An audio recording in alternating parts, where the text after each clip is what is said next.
When I was a boy, I advanced rather rapidly from rascal to wretched, and by the time I was 17, I had some fairly despicable friends and traveling companions. One of them was a guy named Reuben Helfer.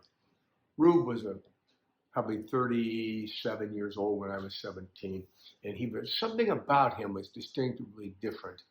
You could go into any dive bar, and people would flock to Rube, and he was always a fancily dressed guy, though he didn't really have tons of money.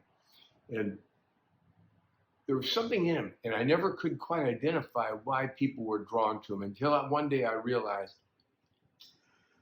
Rube turned the average dive bar into some kind of Shakespearean play. It's how he thought about life. In other words, he saw all of us, me included, as we should be, not as we were. Every lady of the night was a lady in the court to him.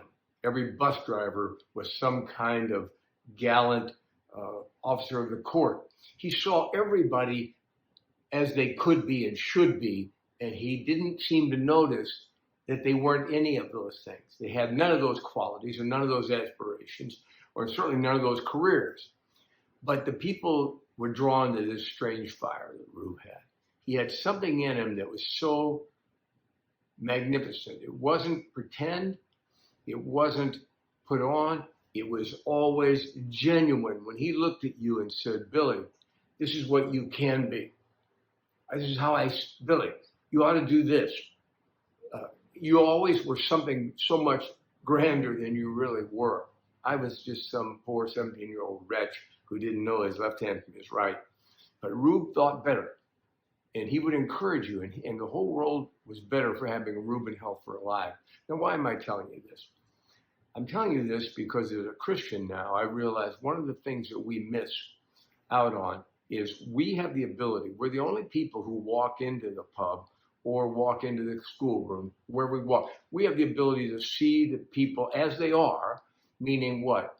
They're wretched, poor, blind, helpless, lost, confused, whatever else, besides being wicked, right? They're hopeless. Even while they're screaming about how successful they are, they feel there's no purpose in life. They lead lives of quiet desperation, as Thoreau said.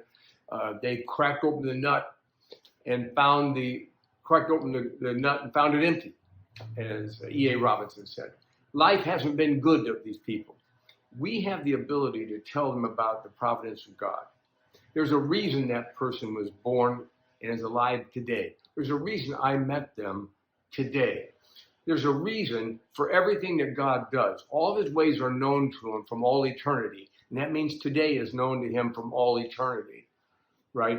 And there's a reason I'm still breathing and that you're still breathing. And if you would understand providence properly, you would find yourself saying to people, as I do often, God really has an idea in mind for you, and you somewhere in the universe, you're the only person who fits this idea. You have to know me, or I have to know you. Perhaps you'll change my life by something you say. But you shouldn't see yourself as the desperate human being that I know you think you are when you're all alone. Okay? So it enables me to remind them that I know that I probably care more about their soul than they do.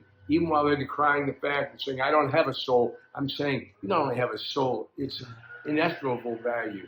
So as a Christian, I plead with you, please learn about providence so that you can have, and I need to have that same, we had that strange fire that drew people to Rube Helfer.